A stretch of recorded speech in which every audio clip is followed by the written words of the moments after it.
یار یہ جو خوشامدی کلچر ہوتا ہے ہمارے ہاں یار کمال کیا اس نے ہمارے سارے کلچر کا بیڑا غرق کر دیا. یہ جو ہماری دونوں بڑی پارٹیاں ہیں نا, پیپلز پارٹی اور نون لیگ, اس کے آپ انر سرکلز میں جائیں نا جی تو آپ کو 95% خوشامدی نظر آئیں گے. اس میں کوئی شک نہیں, بلکہ یہ جو 5% کی تم رعایت دے رہے ہو نا, یہ بھی زیادہ ہے.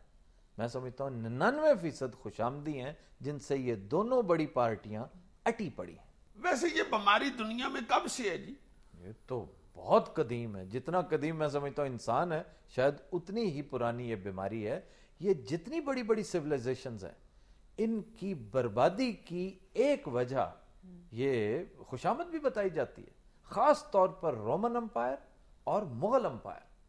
ان دونوں کا تو ستیہ ناش کیا ہے. مغل امپائر میں آپ دیکھیے ایک سے ایک قصیدہ گو, شاعر, ادیب, بڑے بڑے دانشور جو انٹلیکچول ڈس آنیسٹی کا ارتکاب کرتے رہے ہیں, جنہوں نے ستیہ ناش کیا, ان کے دماغ خراب کیے انہیں بتا کر کے جی آپ بڑے مہان ہیں, بہت بڑے ہیں. یہ کل ہم نے رونا رویا نہیں تھا شاہ جہان کا, اسی طرح آلموسٹ ہر شہنشاہ کے درباری قصیدہ گو شاعری فرما رہے ہیں, اور اس کو پتہ نہیں اللہ کا اوتار جو ہے وہ تک ثابت کرنے کی کوشش کرتے رہے.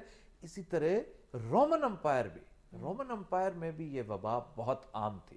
اور اگر آپ ایجپشن سیویلائزیشن کو دیکھیں تو اس میں بھی یہ جو دربار کا کلچر ہے نا, سرکار کا, دربار کا, اس میں قدم قدم پر آپ کو خوشامد کے انبار نظر آتے ہیں, ایسے کرتے ہوئے نظر آئیں. جی جی جی جی یہ فرشی اسلام, اور اس کے علاوہ اور فرعون کا تو عالم ہی بڑا نرالا تھا.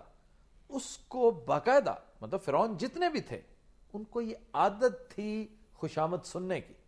انہیں پتہ بھی ہو کہ جو خوشامدی ہے, یہ جو قصیدہ گو ہے, یہ محض خوشامد کر رہا ہے, لیکن ان کے کانوں میں رس گھولتی تھی وہ گفتگو جو ان کی شان میں ان کی بڑائی بیان کرتی تھی. تو یہ ساری سلطنتیں یہی کچھ کرتی رہی ہیں؟ آلموسٹ تمام سیویلائزیشنز اس کا ارتکاب کرتی رہی ہیں. گریکس کے ہاں اس کو بہت برا بھی سمجھا جاتا تھا. اس کے لیے لفظ جو ہے وہ پوائزن استعمال ہوتا ہے. پوائزن یہ زہر ہے جو تباہ و برباد کرتی چلی جاتی ہے پوری کی پوری سوشل فیبرک کو. اس لیے جو گریکس تھے وہ سخت ناپسند کرتے تھے, اور گریکس کے ہاں یہ بہت بڑی خوبی سمجھی جاتی تھی دوست کی کہ وہ دوسرے کی خامی بیان کرے, خاص طور پر دربار میں. اور بعض اوقات احکامات آتے تھے کہ کبھی کسی نے بادشاہ کی تعریف نہیں کرنی. اگر آپ اس کے عیب اور اس کی خامیاں نہیں بیان کر سکتے تو تعریف ہرگز مت کیجیے. یہ مثال آپ کو صرف اور صرف گریک سیویلائزیشن میں ملتی ہے. تمہیں ایک حیران کن بات بتاؤں کہ جانور بھی فلیٹری کرتے ہیں, جانوروں میں بھی خوشامد جو ہے وہ موجود ہے. کیا مطلب؟ باندر بن مانس کو کہہ رہا ہوتا ہے شیر لگا بھائی. یہ چمپینزی کی میں تمہیں مثال دینے لگا ہوں.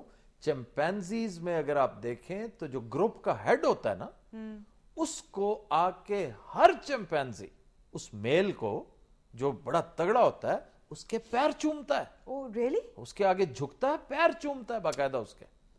جی جی جی جی جی یہ ریسرچ کہہ رہی ہے, میں نہیں کہہ رہا. حیران ہو بڑے باندر کے پتر ہیں واقعی پاؤں چھوتے ہیں. ہاں یار, پاؤں کو چومتے ہیں, چھوتے نہیں, پیر چومتے ہیں بھائی. وہ تو پھر ساتھ منہ سے بھی خوشامد کرتے ہوں گے.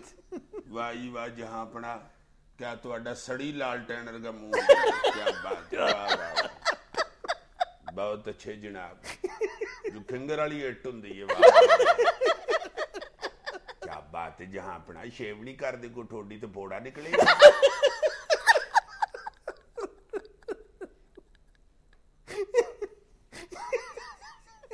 اچھا جی, لندن میں چند روز پہلے صدر پرویز مشرف کے ایک دوست نے ان کی شان میں قصیدہ پڑھا ہے.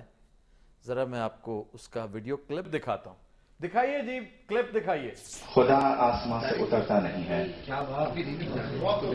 بدلنے کی خاطر وہ قوموں کی حالت فرشتوں کو معمور کرتا نہیں ہے.